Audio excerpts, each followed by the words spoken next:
ఆయన యొక్క ప్రేమ ద్వారా ఆకర్షింపబడి ఆయన సన్నిధికి వచ్చిన మీ అందరికీ యేసుక్రీస్తు నామములో వందనాలు.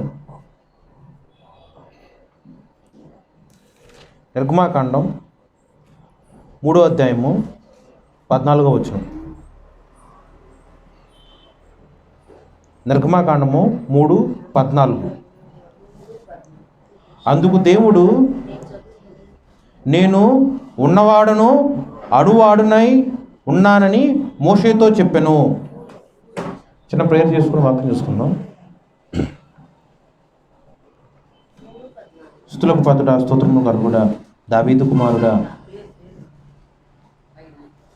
నీ యొక్క వాక్యం మేము అందరి ధ్యానము చేయుచుండగా వినగలిగిన చెవులు గ్రహించే ఆత్మను అనుగ్రహించు ప్రభు. గట్టి పరక కన్నా హీనమై ఉన్నాం ప్రభు, గాడిద కన్నా హీనమై ఉన్నాను ప్రభు. కేవలం నీ కృపలో నువ్వు నన్ను నిలబెట్టి ఉన్నావు ప్రభు.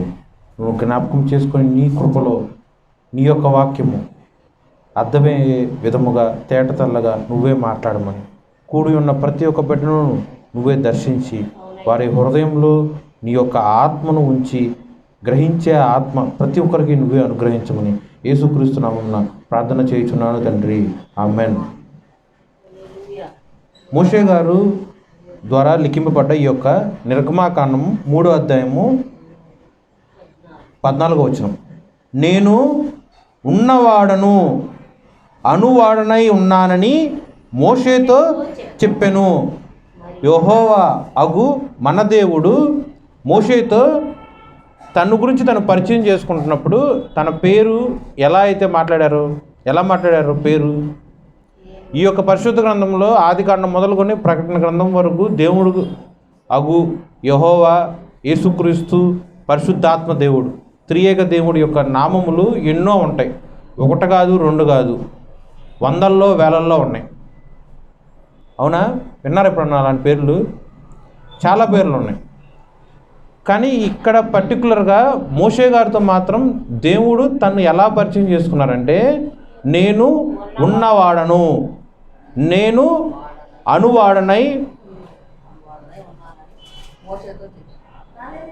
ఓకే, జీవము కలిగిన దేవుడి యొక్క పేరు నేను ఉన్నవాడను అణువాడను. నిర్గమాకాండము 3:14. ఓకే, ఈ యొక్క పేరు ఎందుకు దేవుడు అలా మోషే గారితో పరిచయం చేసుకున్నారని ఎప్పుడన్నా మీకు ఆలోచన వచ్చిందా?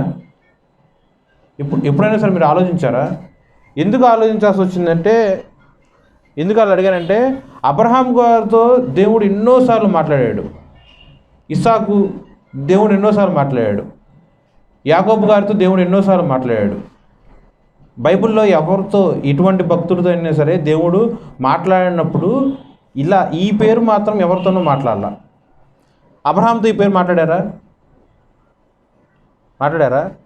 ఆదికాండము 17:1.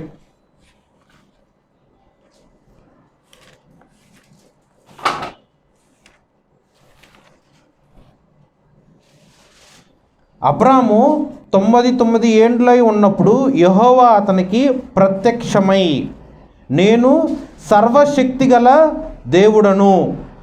అబ్రహాం గారితో దేవుడు ప్రత్యక్షమైనప్పుడు ఆయన గురించి ఆయన మాట్లాడుకున్న పేరేంటి? తన గురించి తను చెప్పుకున్న పేరేంటి?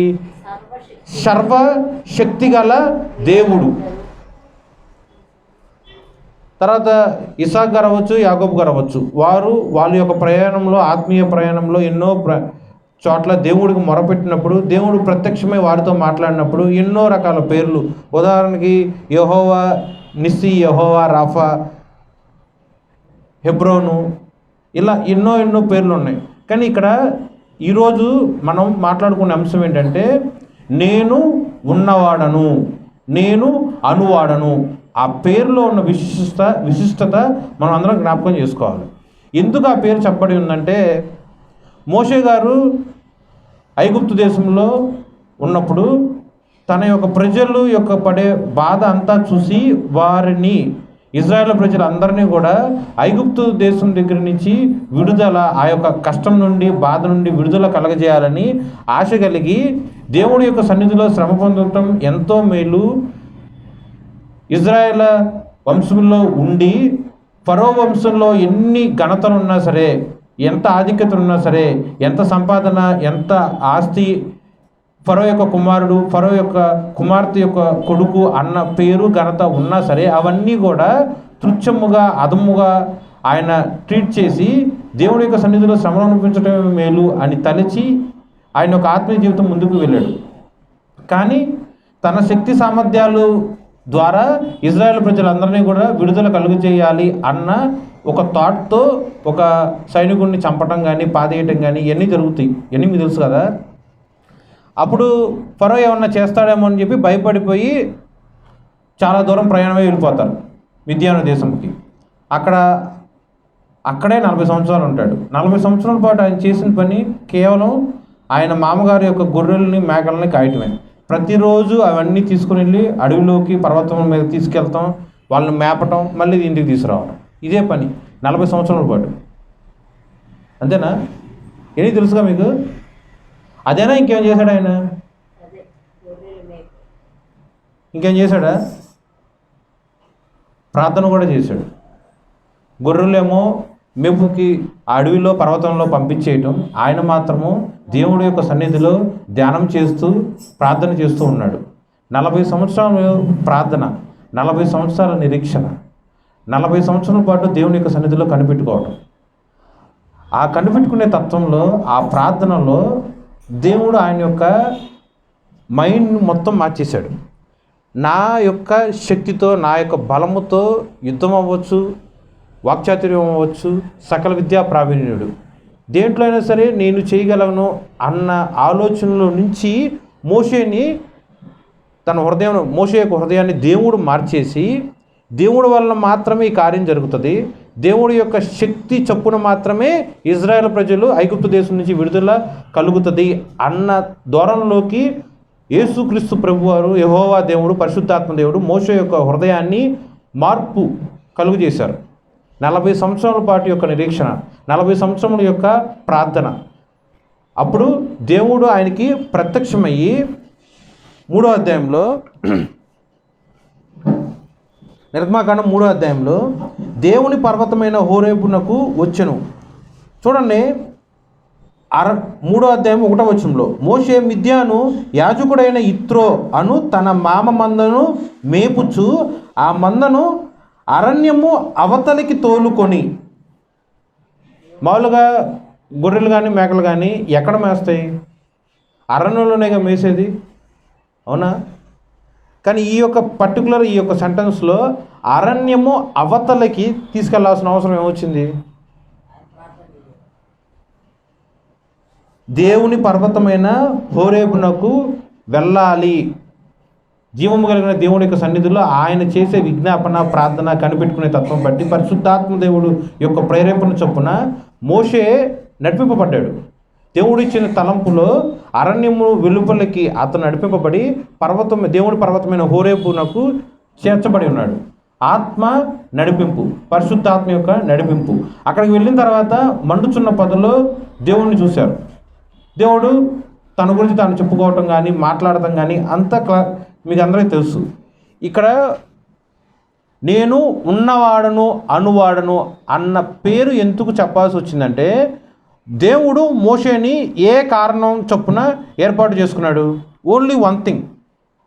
430 సంవత్సరాల పాటు దేవుడి యొక్క సన్నిధిలో ప్రార్థన చేయకుండా, దేవుణ్ణి తలుచుకోకుండా, దేవుడు ఎవరో కూడా తెలియకుండా, దేవుణ్ణి విసర్జించి, మరిచిపోయి, విడిచిపెట్టి, వారి యొక్క సొంత పనులు అవ్వచ్చు, వారి కలిగిన శ్రమ, కష్టం, ఇరుకు, ఇబ్బంది, ఎటువంటి చాకరీ అయినా సరే చేసుకున్నారు. కానీ దేవుని మాత్రం జ్ఞాపకం చేసుకోవాలి.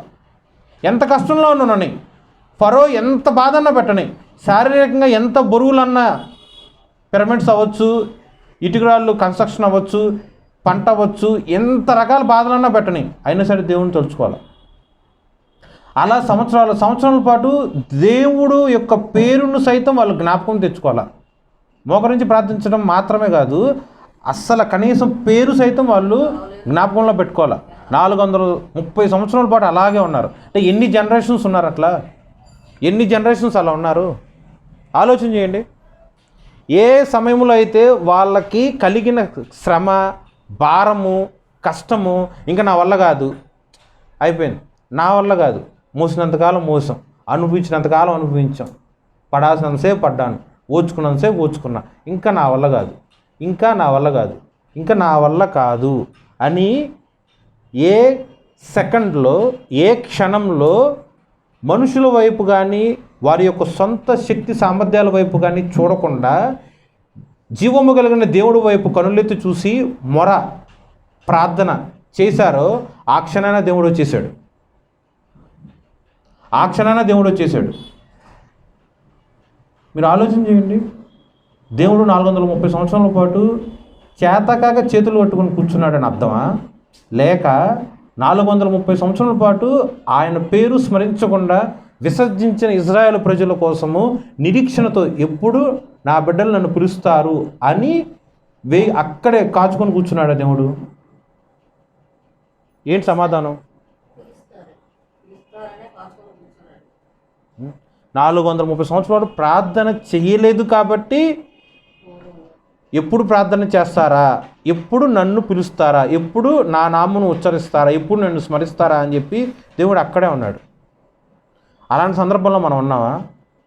అలాంటి పరిస్థితుల్లో మనం ఉన్నావా? ఆలోచన చేసుకోండి. నీకు కలిగిన ఎటువంటి ప్రాబ్లం అయినా సరే నువ్వు దేవుణ్ణి తలుచుకోకుండా ఒక సెకండ్ కానీ, ఒక రోజు కానీ, ఒక గడియ కానీ, ఒక సంఘటన, ఒక సందర్భం ఉందా?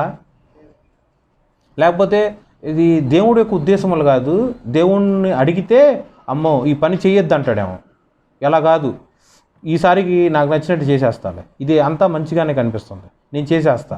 అలాంటి ఆలోచనతో ఎప్పుడైనా నువ్వు ఏదన్నా పని చేసావా? ఆలోచన చేసుకోండి. ఆలోచన చేసుకోండి. దేవుడు మాట్లాడుతున్నాడు, నేను ఉన్నవాడను, నేను అనువాడను.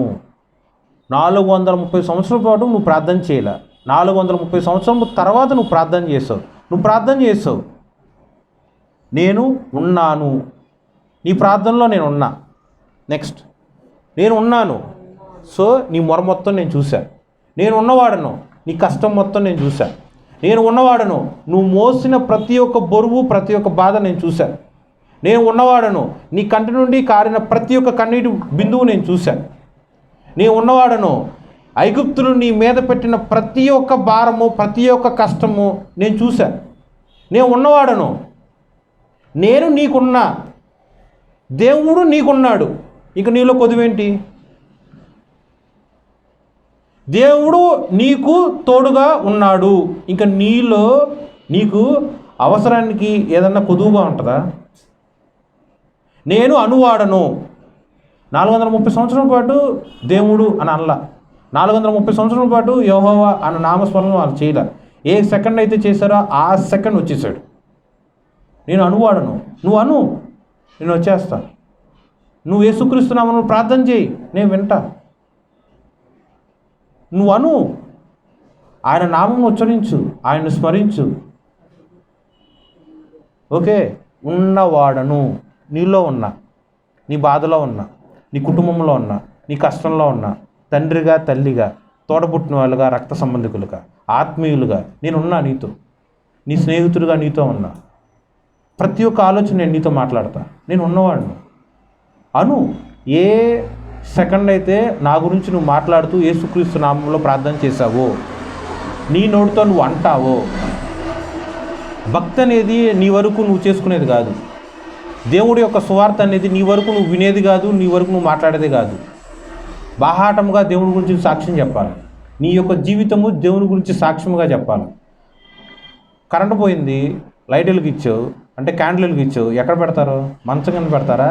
దాస్తారా? లైట్ ఎంత ఎత్తున పెడితే అంత చక్కగా ప్రకాశవంతంగా వెలుతురు చుట్టుపక్కలంతా వస్తుంది. అవునా కదా? విశ్వాస యొక్క జీవితం కూడా అంతే. దాచుకొని భక్తిని చేసేది కాదు, దాచుకొని దేవుడి యొక్క సువార్త మాట్లాడేది కాదు. నువ్వు ఎంతగా అయితే బాహాటంగా దేవుడి యొక్క సువార్తను ప్రకటిస్తావో అంతే బాహాటముగా దేవుడి యొక్క ఆత్మలను దేవుడు ఆకర్షిస్తాడు. ఇంతే అనుకొని లిమిటెడ్గా ఆ యొక్క లైట్ని, ఆ యొక్క క్యాండిల్ని నువ్వు దాసావనుకో అంతవరకే వస్తుంది ప్లేసు. ఇది క్యాండిల్ అనుకుందాం, ఈ క్యాండిల్ ఆ టీపై కింద పెట్టామనుకోండి, ఎంతవరకు వస్తుంది లైటు? ఇదే క్యాండిల్ ఆ పిల్లర్ మీద పెట్టామనుకోండి, ఎంతవరకు లైట్ వస్తుంది? తర్వాత ఈ క్యాండిల్ పిల్లర్ దగ్గర, అదే టీపై కింద పెట్టినప్పుడు ఎంతమందికి, 10 మంది ఉన్నారనుకోండి, 10 మందికి వెలుతురు కనిపిస్తుందా? అక్కడ ఉన్న ఒక్క వ్యక్తికి కనిపిస్తుందా? పిల్లల మీద పెట్టినప్పుడు ఒకటి కనిపిస్తుందా, 10 మందికి కనిపిస్తుందా? మరి మీరు ఆలోచన చేయండి. యేసుక్రీస్తు ప్రభు కూడా అంతే, పరిశుద్ధాత్మ దేవుడు అంతే, త్రియేక దేవుడు అంతే, వాక్యం అంతే, ప్రార్థన అంతే. నువ్వు ఎప్పుడైతే ప్రార్థన చేసావో దేవుడు వేగిరమే నీతో చెప్పే మాట, నేను ఉన్నా. నువ్వు ఎప్పుడైతే ఆయన నామం స్మరించావో అప్పుడు దేవుడు నీతో చెప్పే మాట, నువ్వు అన్నావు, సో నేను ఎగిరికి వచ్చేసా. నామమును నువ్వు ఉచ్చరించావు, సో నేను ఎగిరికి వచ్చేసా. ఉన్నవాడను, అనువాడను. ఇంగ్లీష్ బైబిల్లో ఇదే word I am who I am. Okay, దీంట్లో నిర్గమాకాండము 3:14 మళ్ళీ చూడండి. నేను ఉన్నవాడను అనువాడనై ఉన్నానని మోషేతో చెప్పెను, మరియు ఆయన చదవండి.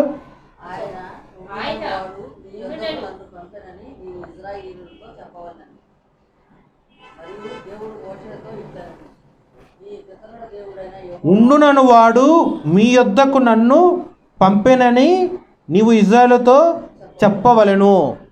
ఈ మాటల అర్థం ఏంటి? ఈ మాటల అర్థం ఏంటి?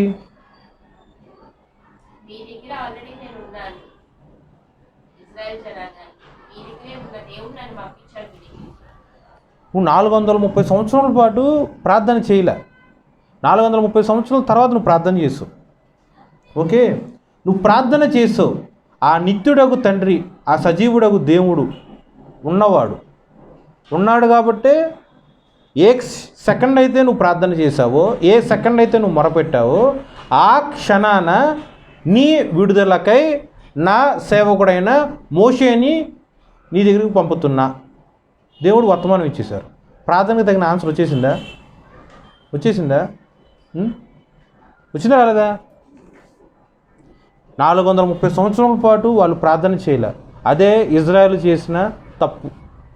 అలాంటి తప్పు మనం ఎప్పుడూ చేయకూడదు. ప్రతి సెకండు దేవుణ్ణి ధ్యానించాలి. దేవుడు మనతో ఉన్నట్లు మనం ప్రార్థన చేయాలి. నమ్మి విశ్వసించి ప్రార్థన చేస్తే అప్పుడు దేవుడి యొక్క అద్భుత సూచక్రియలు మనం కనులారా చూస్తాం. ఉన్నవాడు, అనువాడు, ఈ పేరులో ఉన్న విశిష్టత మీ యొక్క అనుదిన ప్రార్థనలో దేవుణ్ణి అడిగి ఇంకా తెలుసుకోండి. సర్వశక్తి గల దేవుడు అబ్రహాంతో మాట్లాడిన మాట, మోషేతో మాట్లాడిన మాట, నేను ఉన్నవాడు, అనువాడను.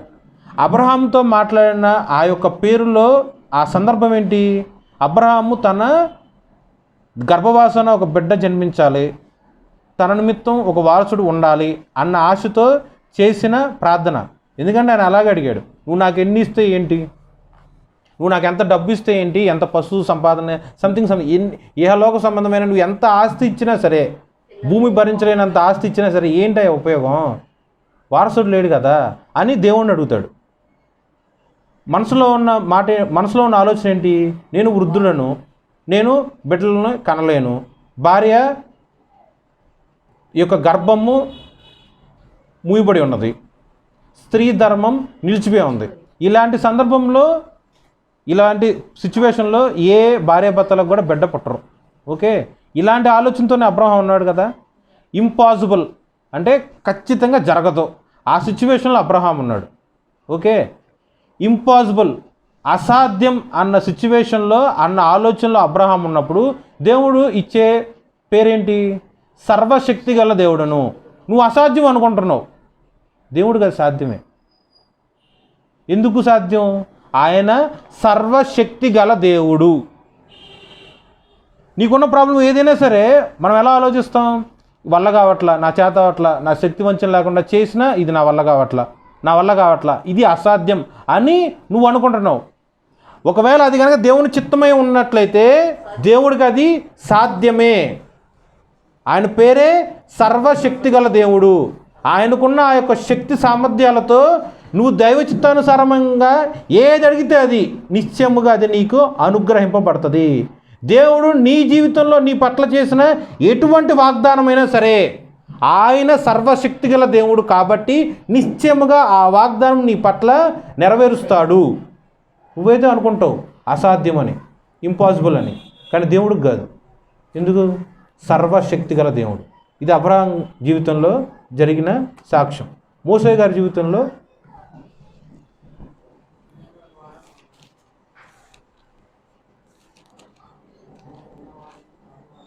6వ అధ్యాయం, నిర్గమాకాండము 6వ అధ్యాయం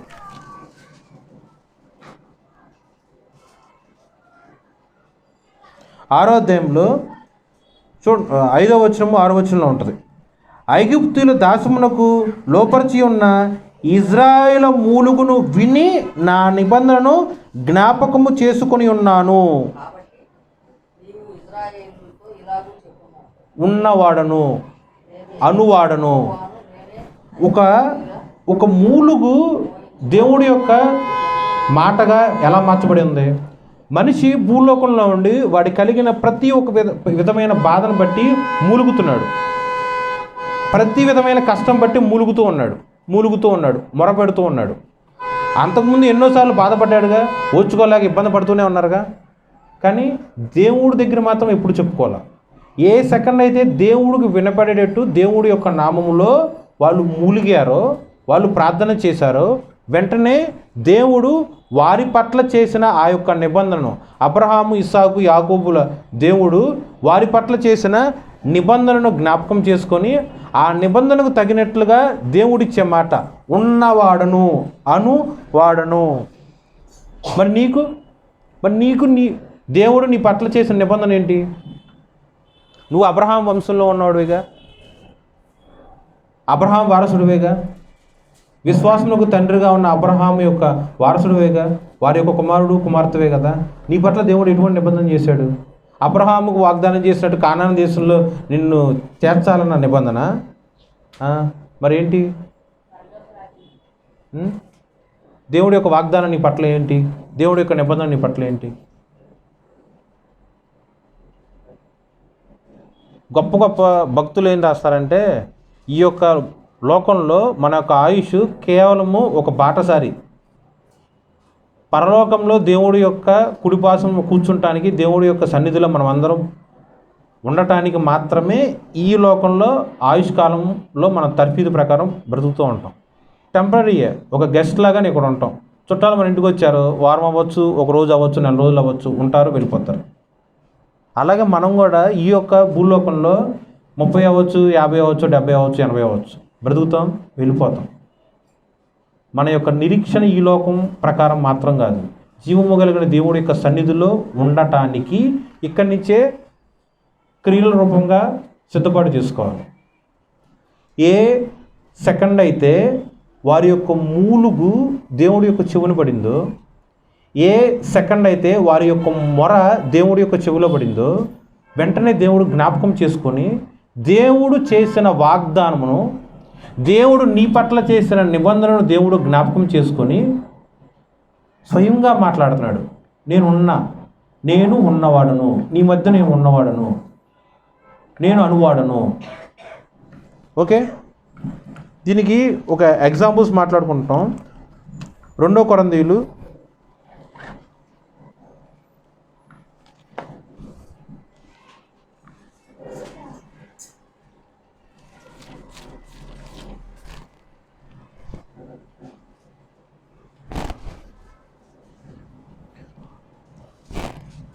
2 కొరింథీయులు 4వ అధ్యాయము 8-9.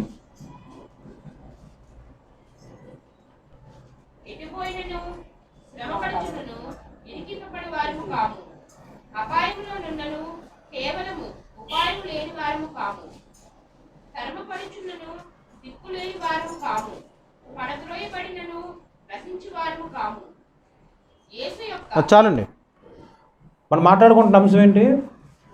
నిర్గమాకాండము 3వ అధ్యాయం 14వ వచనంలో నేను ఉన్నవాడను, నేను అనువాడను. ఆ వాక్యము ఈ వాక్యానికి ఇంటర్లింక్ చేసి చదువుకోండి ఒకసారి. దీంట్లో ఒక విశ్వాసి ఎలా వారి యొక్క జీవితం ఉందో చూడండి. శ్రమపడుచున్నాడు కానీ 2 కొరింథీయులు 4వ అధ్యాయం 8వ వచనం, ఎటుపోయినను శ్రమపడుచున్నను ఇరికింపబడు వారము కాము. ఎందుకు ఇరికింపబడలేవు? బికాస్ దేవుడు నీతో ఉన్నాడు. దేవుడు నీతో ఉన్నాడు.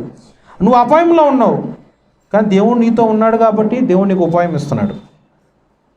ఓకే, నువ్వు తరమబడుతున్నావు, నువ్వు దిక్కులేని వారుగా ఉన్నావు, కానీ దేవుడు నీతో ఉన్నాడు కాబట్టి నువ్వు తరమబడుతున్నా సరే దేవుడు నీకు ఉపాయం ఇస్తున్నాడు. ఏ దిక్కు లేదని నువ్వు అనుకుంటున్నావు, కానీ దిక్కులను సృజించింది ఆయనే, దిక్కులను తారుమారు చేసిన వాడు ఆయనే. ఓకే, నువ్వు పడదోయబడి ఉన్నావు, కానీ నువ్వు నశించలేవు. కారణం దేవుడు నీతో ఉన్నాడు. దేవుడు నాతో ఉన్నాడు కాబట్టి, మనిషి యొక్క నైజం ఎలా ఉంటుందో చూడండి. దేవుడు నాతో ఉన్నాడు కాబట్టి అసలు నేను ఎందుకు శ్రమపడాలి? దేవుడు నాతో ఉన్నాడు కాబట్టి అసలు నేను ఎందుకు అపాయంలో ఉండాలి? దేవుడు నాతో ఉన్నాడు కాబట్టి నేను ఎందుకు తరమబడాలి? దేవుడు నాతో ఉన్నాడు కాబట్టి నేను ఎందుకు పడద్రోయబడాలి అని జనరల్గా అనుకుంటాంగా మనకు వచ్చిన కష్టం బట్టి. ఏమీ జరగకపోతే దేవుడు నీతో ఉన్నాడని నువ్వు ఎలా తెలుసుకుంటావు? నెక్స్ట్, దేవుడి పట్ల నీకెంత విశ్వాసం ఉందో దేవుడికి ఎలా తెలుస్తుంది? 2. ఓకే, దీంట్లో ఏది కరెక్ట్? ప్రశ్న అర్థమైందా? దీంట్లో 8వ వచనంలో ఎన్నెన్ని ఉన్నాయి చూడండి. శ్రమపడటం, అపాయంలో ఉండటం, తరమపడటం, పడదోయబడటం, ఈ 4 మనం అనుభవిస్తున్నాం. దేవుడు నీకు తోడుగా ఉన్నట్లయితే ఈ 4 నువ్వు ఎందుకు అనుభవించాల్సిన అవసరం? చెప్పండి. దేవుడు ఉన్నాడు కదా, దేవుడు సర్వశక్తి గల దేవుడు కదా, దేవుడికి అసాధ్యమైనది ఏదీ లేదుగా. దేవుడు ఉన్నవాడు, దేవుడు అనువాడు. దేవుడు నాతోనే ఉన్నప్పుడు నేనెందుకు పడదోయబడాలి? నేనెందుకు ఇరికింపబడాలి? నేనెందుకు శ్రమపడాలి? నేనెందుకు బాధపడాలి? నేనెందుకు అపాయంలో ఇరుక్కుపోవాలి? నేనెందుకు శత్రువు చేత తరమబడాలి?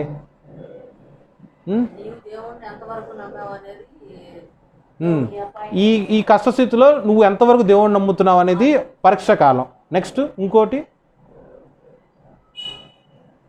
ఇంకా ఒకరు చెప్పారు ఆన్సర్, ఇంకా చెప్పండి. దేవుడి యొక్క శక్తి సామర్థ్యాలు మనం తెలుసుకోవడానికి ఇవన్నీ మనం అనుభవిస్తున్నాం. నెక్స్ట్ ఇంకా దీంట్లో నువ్వేం పొందుకోలేదు, ఎవరేమి రాలేదు, ఎప్పుడేమి.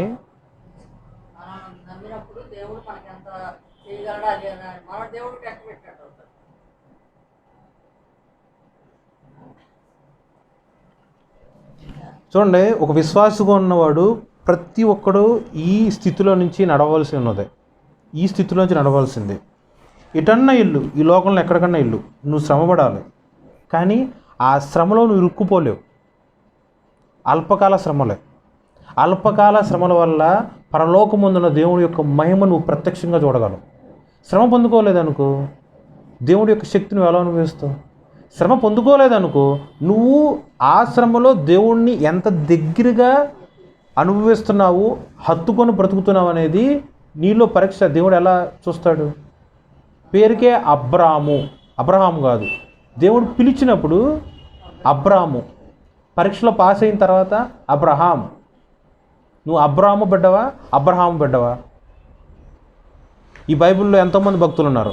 నేను ఛాలెంజ్ చేస్తా, ఒక్క భక్తున్నైనా సరే నువ్వు చూపించగలవా? శ్రమ అనుభవించిన భక్తుని ఒక్కడిని నువ్వు చూపించగలవా? శోధన అనుభవించిన భక్తుని ఎవరినన్నా సరే బైబిల్ మీ చేతిలో ఉంటుందిగా, చూపించగలరా? ఆదికాండం మొదలుకొని ప్రకటన గ్రంథం వరకు ఒక్కడు కూడా లేడు.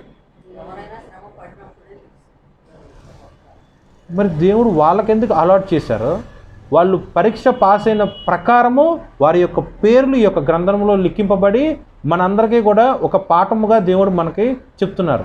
సో నువ్వు నీ జీవితంలో ఇలా ఉన్నావేమో, ఈ లోకంలో నువ్వు ఎక్కడన్నా ఉండు, నీ ఉద్యోగం అవ్వచ్చు, నీ వ్యాపారం అవ్వచ్చు, నీ చదువు అవ్వచ్చు, నీ కుటుంబం అవ్వచ్చు, నీ సంసారం అవ్వచ్చు, నీ భార్య వల్ల అయినా సరే, నీ భర్త వల్ల అయినా సరే, నీ గర్భవాసాన్ని పుట్టిన నీ యొక్క పిల్లల వల్ల అయినా సరే. 4:8 వచనంలో ఎటుపోయినను అన్న పదంలో ఎంత అర్థం ఉంటుంది. ఎక్కడికన్నా వెళ్ళు, నీ ఆయుష్ 70, 100 ఎంతన్నా బతుకు, ఈ లోకంలో ఎక్కడికన్నా వెళ్ళు, నీ కుటుంబంలో ఎలా అన్నా ఉన్నాను, ఎటుపోయినను నీ పక్కన ఉన్నవాడి వల్ల నువ్వు శ్రమ పడుతున్నావా? కానీ నువ్వు ఇరికింపబడలేవు. ఆ శ్రమను నువ్వు జయించగలవు. ఎందుకు? దేవుడు ఉన్నవాడు, నీలో ఉన్నాడు. ఓకే, నువ్వు అపాయంలో ఉంటావు, నువ్వు అపాయంలో ఉన్నప్పుడు దేవుడు నీతో ఉన్నాడు కాబట్టి ఆయన ఉపాయం ఇస్తాడుగా.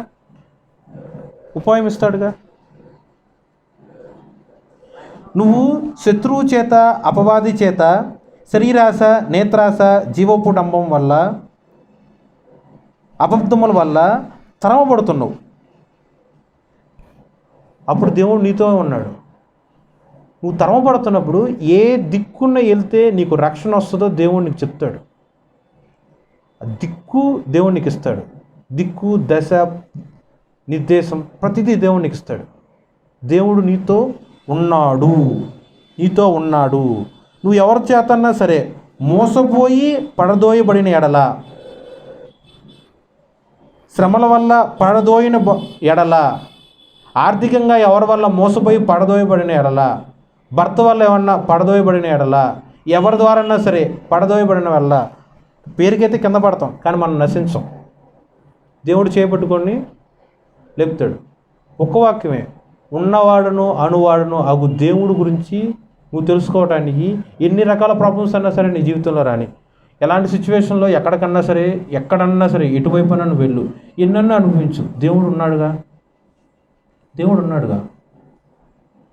ఉన్నాడా లేడా? సో ఎప్పుడన్నా సరే నువ్వు అనుభవిస్తున్నావు, అప్పుడు నువ్వేమనుకోవాలి ఇక్కడి నుంచి?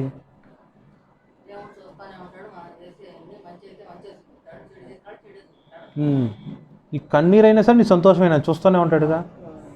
దేవుడు ఉన్నవాడు, దేవుడు అనువాడు, ఏదన్నా రాని దేవుడు ఉన్నాడు. నువ్వు ఏ క్షణానైతే ఆ సందర్భాన్ని బట్టి, ఆ పరిస్థితిని బట్టి యేసుక్రీస్తు నామములో అని ప్రార్థన చేస్తే, నాలుగుతో సువార్త నాలుగుతో మాట్లాడు, ప్రార్థన నాలుగుతో చెయ్యి, క్రియలు చెయ్యి, నీ కంటితో నీ చేతితో ప్రతిదీ యేసుక్రీస్తు నామములో నువ్వు వెంటనే దేవుడు వస్తాడుగా. బికాస్ ఆయన పేరే అది, ఉన్నవాడను అనువాడను. అది మోషే గారికి మాత్రమేనా? అది ఇజ్రాయెల్ ప్రజల్లో ఐగుప్తు దేశం నుంచి వాగ్దాన ప్రదేశమైన కానాన్ దేశంలోకి తీసుకురావటం వరకేనా ఆ పేరు? కాదు. ఆ పేరు నీ అందరికీ వర్తిస్తుంది, మనందరికీ వర్తిస్తుంది. ఎందుకంటే మనందరం కూడా ఇజ్రాయెల్ ప్రజలు. బైబిల్లో ఒక భక్తుడు ఒక ఐడెంటికల్ సింక్ చేసి ఒక పదం రాస్తారు. బైబిల్లో ఐగుప్తు దేశం దగ్గర నుంచి ఇజ్రాయెల్ ప్రజలు విడుదల కలగజేసి, బానిసత్వం నుంచి విడుదల కలగజేసి, వారి యొక్క 40 సంవత్సరాల పాటు ప్రయాణం వెళ్ళి వాగ్దాన ప్రదేశంలో చేర్చబడతారు. ఎంతోమంది, లక్షల మంది ఉంటారు కదా, కానీ ఇల్లు ఎంతమంది? ఇద్దరే. దీన్ని ఐడెంటికల్గా సింక్ చేసి ఈ లోక ప్రయాణంలో మనం ఉన్నాం, ఇహలోకం నుంచి పరలోకం వరకు వెళ్ళిన ప్రయాణమే ఈ యొక్క ఐగుప్తు దేశం దగ్గర నుంచి కానాన్ దేశం యొక్క ప్రయాణం అని చెప్పి సింక్ చేసి మాట్లాడిన సందర్భం ఉంది. అర్థమైందా ఏం చెప్పాను? అర్థమైందా? మీకు అర్థమైందా అక్క? ఇప్పుడు ఏమన్నా అర్థమైందా? చూడండి, ఇది ఐగుప్తు ప్రదేశం, అదేమో కానాన్ దేశం. దేవుడు ఇక్కడ ఇజ్రాయెల్ ప్రజలు లక్షల్లో ఉన్నారు కదా, వీళ్ళందరినీ కూడా మోషే గారిని అప్పచెప్పి ఇలా నడిపించుకుంటూ 40 సంవత్సరాల యొక్క ప్రయాణం చేయించి చివరికి కానాన్ దేశం తీసుకెళ్లారు. ఇక్కడ బయలుదేరినప్పుడు 20 లక్షల పైన ఉన్నారు అనుకోండి, వెళ్ళారు. కానీ చివరికి వెళ్ళింది ఇద్దరే. ఓకే ఇద్దరే. మోషే గారు కూడా అల్లా, యెహోషువను ఇంకోరు మర్చిపోయా, ఇద్దరు వెళ్తారు. ఓకే, అలాగే ఇది లోకంలో ఉన్న ఉదాహరణ. దీన్ని ఆత్మీయానుసారంగా ఉదాహరణ తీసుకుంటే, దేవుడు ఈ యొక్క లోకంలో పిలిచిన వారందరూ ఎంతోమంది ఉంటారు, కోటాను కోట్లు ఉంటారు. వాళ్ళందరినీ ఒక దేవుడి యొక్క పనివారుగా, కాపురులుగా అట్టిపెట్టి వాళ్ళందరినీ లీడ్ తీసుకొని ఇలా నడిపించుకుంటూ తీసుకెళ్తాడు. మన యొక్క ఆయుష్ అంతా 70 సంవత్సరాలు అనుకోండి, ఇలా 80 సంవత్సరాలు, 80 ఇయర్స్ అనుకోండి. 80 ఇయర్స్ పాటు నడిపించుకుంటూ తీసుకెళ్తాడు. పరలోకానికి మనం చేర్చబడాలి. అందరూ వెళ్తారా? పిలిచిన వారు ఎంతోమంది, కానీ ఏర్పరచబడ్డవారు కొందరే. ఇది దేవుడిచ్చిన ఒక ఉదాహరణ. ఈ గ్యాప్లో ఐగుప్తు ప్రదేశంలో నుంచి ఇజ్రాయెల్ ప్రజలు వెళ్ళారు కదా, మధ్యలో బాప్తిసం తీసుకున్నారు. తెలుసా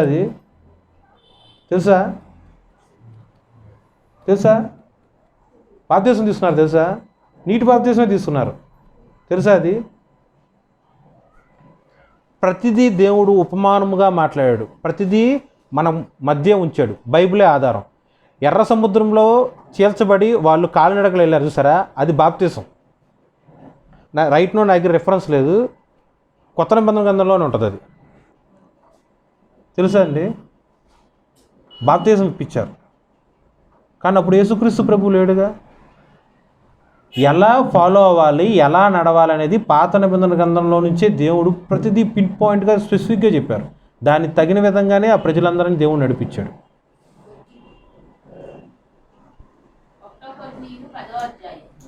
1 కొరింథీయులు 10వ అధ్యాయం.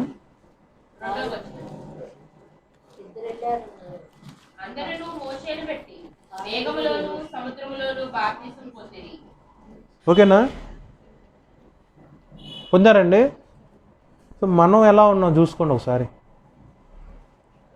ఈ యొక్క పేరు, దేవుడి యొక్క పేరు మీరు ఎవరో తెలియని వాళ్ళైతే కాదుగా. ఉన్నవాడును అనువాడును అన్న పేరు మీ అందరికీ తెలియనిది అయితే కాదు కదా. కానీ ఆ పేరులో ఉన్న విశిష్టత చూడండి. ఉన్నవాడను అనువాడను చెప్పిన అర్థమైందా? ఆ పేరులో అర్థమైందా? 2 కొరింథీయులు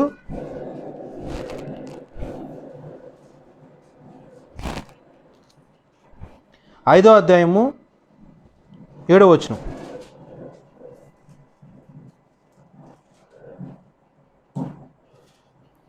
రెండో కొరింథీయులు 5వ అధ్యాయం 7వ వచనము. ఇది అండర్లైన్ చేసుకోండి.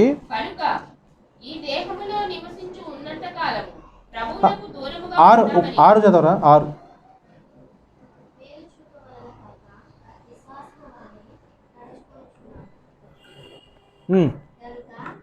చాలండి. ఆకులైన నువ్వు చదువు విషయాలు. ఇంకోటి చదవన్నారన్నా, నువ్వు పెద్దగా చదవ అమ్మాయి. చాలు, నువ్వు చదువు రూతు, పెద్దగా చదువు. అంటే ఏంటి ఒకసారి చెప్పండి. ఆ లైన్ అండర్లైన్ చేసుకోరా.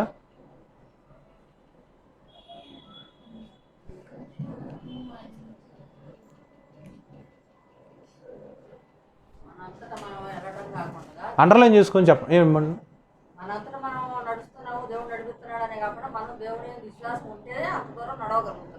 నెక్స్ట్ ఇంకెవరన్నా చెప్పండి.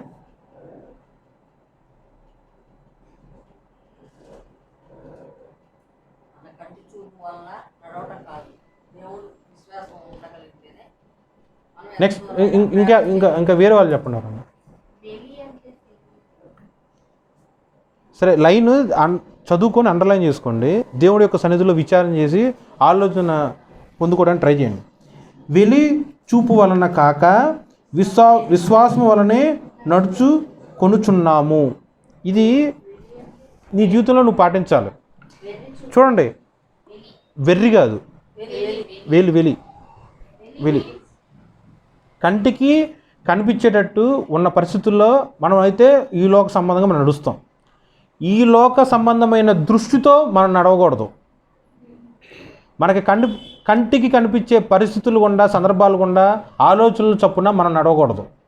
మనిషి యొక్క ఇష్టం తగినట్టు మనం నడవకూడదు. నా యొక్క ఇష్టము, నా కోరిక నెరవేర్చుకోవటానికి నేను నడవకూడదు. దేవుడి యొక్క ఉద్దేశములు తెలుసుకొని మనోనేత్రము కలిగి, ఏంటి మనోనేత్రం అంటే ఇహలోకమైన ఆలోచనలన్నీ గుడ్డితనంగా పెట్టుకోవాలి. దేవుడి యొక్క ఆలోచనల ప్రకారము ఎరిగి నడవటం మనోనేత్రం. దేవుడి యొక్క ఉద్దేశం చొప్పున మాత్రమే నడవాలి. సో నీ విశ్వాసం ఎలా ఉంది ఆలోచించు. ఎలా ఉంది నీ విశ్వాసం, ప్లస్ నీ నడక ఎలా ఉంది, అంటే నీ యొక్క ఆత్మీయ ప్రయాణం ఎలా ఉంది. ఈ యొక్క 20 లక్షల మంది అనుకోండి ఇజ్రాయెల్ ప్రజలు, వాళ్ళందరూ కూడా విశ్వాసం చొప్పున నడిచిన వాళ్ళు అయితే కనుక 20 లక్షల మంది కూడా పరలోకంలో చేర్చబడాలిగా. కేవలం 2 మాత్రం ఎందుకు వెళ్ళారు? మరి నీ యొక్క ప్రయాణం ఎలా ఉంది ఈ యొక్క లోకంలో? నువ్వు నీ కంటికి కనిపించే పరిస్థితుల్లో నువ్వు నడిచావు అనుకో. ఇందాక చదివిన వాక్యం మళ్ళీ చూసుకోండి. 2 కొరింథీయులు 4:8లో నువ్వు కంటికి కనిపించేట్టు చూసావు అనుకో, అప్పుడు నీకేం కనిపిస్తుంది? నీకు శ్రమలు మాత్రమే కనిపిస్తాయి. ఓకే, శ్రమల్లో నీకు విడుదల కనిపించదు. నీ కంటికి ఏం కనిపిస్తాయి? నీకు అపాయములు మాత్రమే నీ కంటికి కనిపిస్తాయి. నీకు ఉపాయములు కనిపించవు. ఎందుకు? నీ కళ్ళుతో నువ్వు చూస్తున్నావుగా. నువ్వు తరమపడుతున్నావు. నీ కంటికి కనిపించేది అది ఒకటి మాత్రమే. నువ్వు తరమబడుతున్నావు. కానీ దేవుడు ఏ దిక్కు నుంచి వెళ్తే ఆ దిక్కు గుండా నీకు ఉపశమనం కలుగుతుంది, స్వాతంత్రం కలుగుతుందని నీకు తెలియదుగా. ఎందుకు? నీ కంటికి అది కనిపించలే. నీ కంటికి ఏం కనపడుతుంది? అందరూ నన్ను పడేస్తున్నారు, అందరూ నన్ను వాడుకొని పైకి ఎక్కుతున్నారు, అభివృద్ధి చెందుతున్నారు, నేను మాత్రం ఇలా అధమ స్థితిలో ఉన్నాను అని మాత్రమే మనం చూస్తాం. నీ కళ్ళు అలాగే చూస్తాయి. సో నీ కళ్ళు ఎలా ఉన్నాయి ఆలోచన చేసుకో. ఒక మనిషిగా ఉన్నట్లయితే కనుక ఈ లోక సంబంధంలో ఉంటే అందరి నా ఆలోచనలు కూడా ఇలాగే ఉంటాయి. కానీ దేవుడి యొక్క ఉద్దేశములు ఏంటో తెలుసుకుంటే మన శరీరతత్వంలో ఉన్న చూపు మనం మూసుకుపోతుంది. దేవుడి యొక్క వెలుగులో మనోనేత్రములు తెరవబడి ఆయన యొక్క వాక్యము తెలుసుకొని ఆ వాక్యము గుండా దేవుడితో మనం మాట్లాడతాం. ఎప్పుడైతే దేవుడి యొక్క ఆలోచనలు, ఆయన యొక్క చిత్తము, మన పట్ల ఆయన యొక్క ఉద్దేశములు, మన పట్ల ఆయన యొక్క చిత్తము మనం ఎప్పుడైతే తెలుసుకుంటున్నామో అప్పుడు విశ్వాసములో మనోనేత్రము కలిగి ముందుకు వెళ్తాం. అప్పుడు పరలోకానికి వెళ్ళమా? నువ్వు నేను పరిశీలన చేసుకో. నువ్వు ఎలా ఉన్నావు? నీ యొక్క వేలి చూపు వలన నువ్వు నడుస్తున్నావా? కానీ దేవుడిచ్చే మనోనేత్రం వల్ల నువ్వు నడుచుకుంటున్నావా? జనరల్గా అందరూ కూడా వాడి కరిగిన చూపులోనే వాళ్ళు నడుస్తారు. కానీ అలా మాత్రం నీ విశ్వాసం ఎప్పుడు ఉండకూడదు. అలా విశ్వాసం నీకు ఉన్నట్లయితే కనుక నువ్వు కేవలం పిలిచిన వాడిలాగానే ఉంటావు.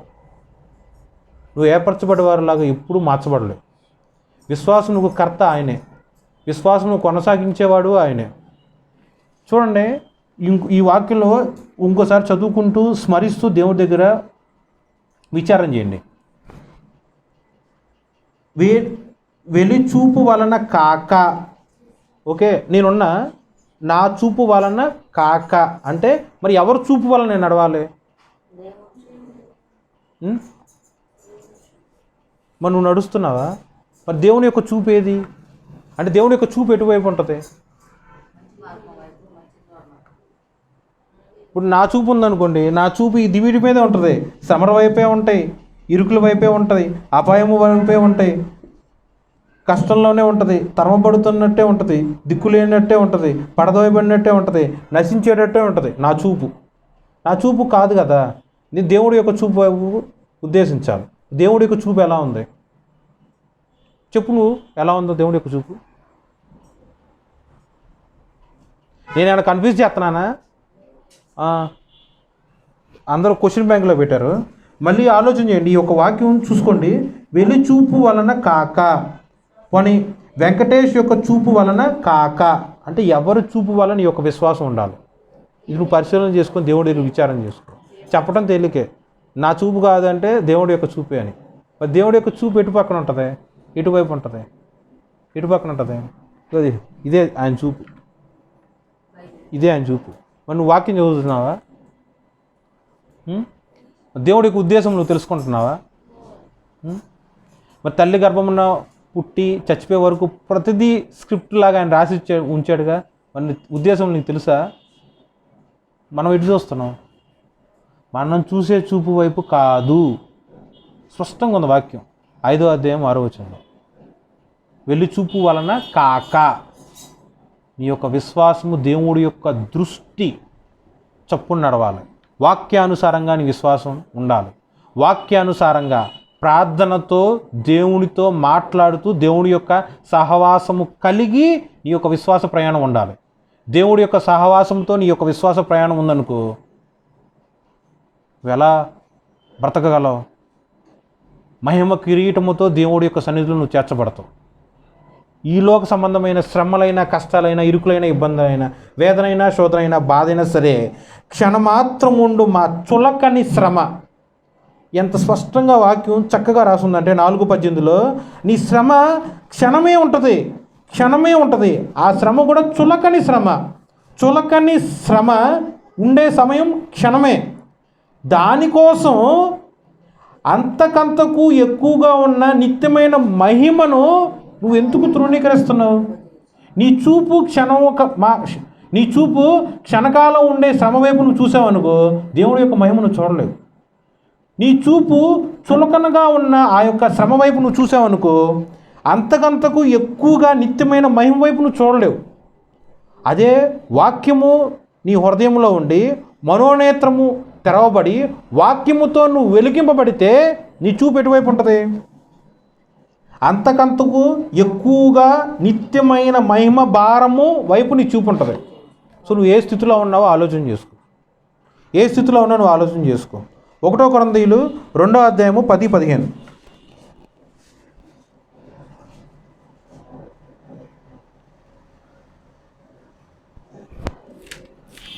మనకైతే దేవుడు వాటిని తన ఆత్మ వల్ల బయలుపరిచి ఉన్నాడు. ఆ ఆత్మ అన్నిటినీ దేవుని మర్మములను కూడా పరిశోధించుచున్నాడు. ఒక మనుషుడి సంగతులు అతనిలో ఉన్న మనుష్య ఆత్మకే గాని మనుషుల్లో మరి ఎవరికి తెలియను? అలాగే దేవుని సంగతులు దేవుని ఆత్మకే గాని మరి ఎవరికి తెలియదు. దేవుని వలన మనకు దయచేయబడి వాటిని తెలుసుకొనుటకై మనము లౌకికాత్మ కాక దేవుని యొద్ద నుండి వచ్చు ఆత్మను పొంది ఉన్నాము. మనుష్య జ్ఞానము నేర్పు మాటలతో కాక ఆత్మ సంబంధమైన సంగతులతో సరిచూచు ఆత్మ నేర్పు మాటతో వీటిని కూర్చియే మేము బోధించుచున్నాము. ప్రకృతి సంబంధి అయిన మనుష్యుడు దేవుని ఆత్మ విషయములను అంగీకరింపడు. అవి అతనికి వెరితెరముగా ఉన్నవి.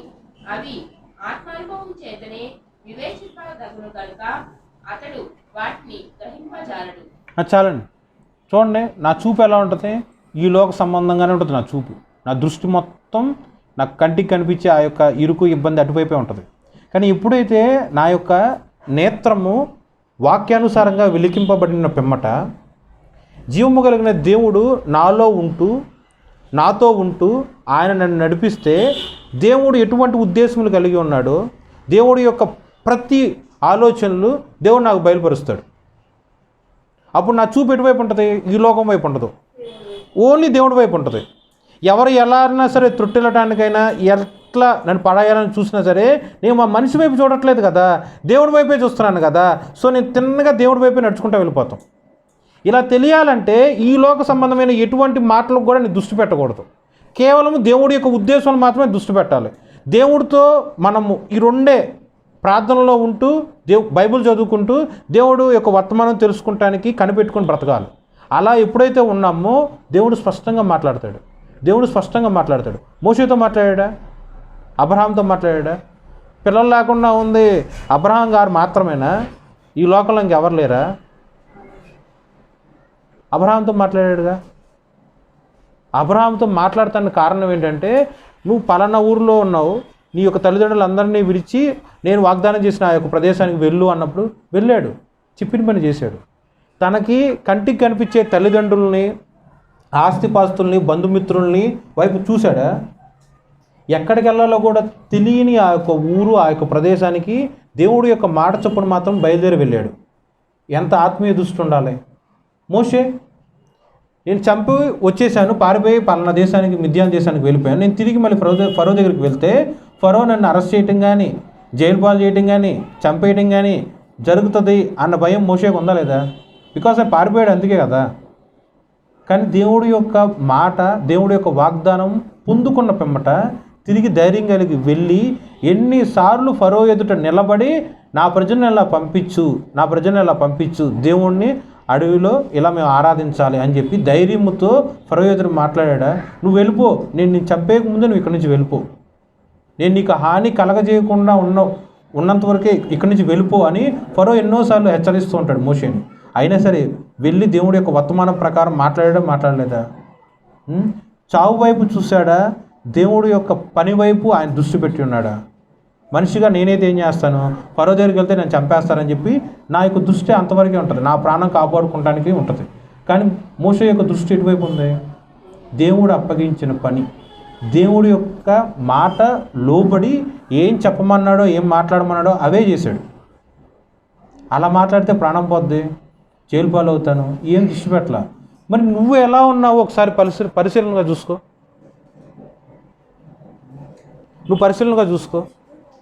వెళ్ళి చూపునకు నువ్వు నడవమాకు. నీ చూపుకి రమ్యంగా ఉన్నవి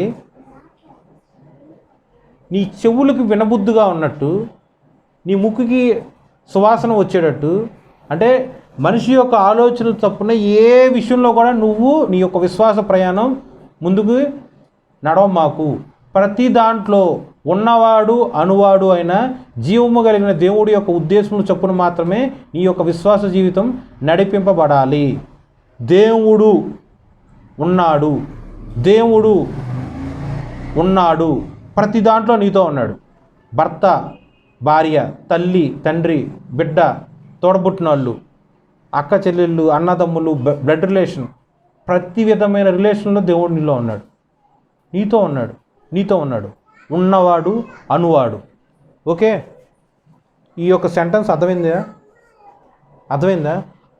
సో ఈ ప్రార్థన యావత్తు కూడా సమస్తము ఉన్నవాడుగా ఉన్న దేవుడికి అర్పించి అనువాడుగా ఉన్న దేవుడి యొక్క ఉద్దేశములు తెలుసుకోవటానికి మాత్రమే నీ యొక్క నిరీక్షణ కలిగిన హృదయాన్ని దేవుడు వైపు చూడు.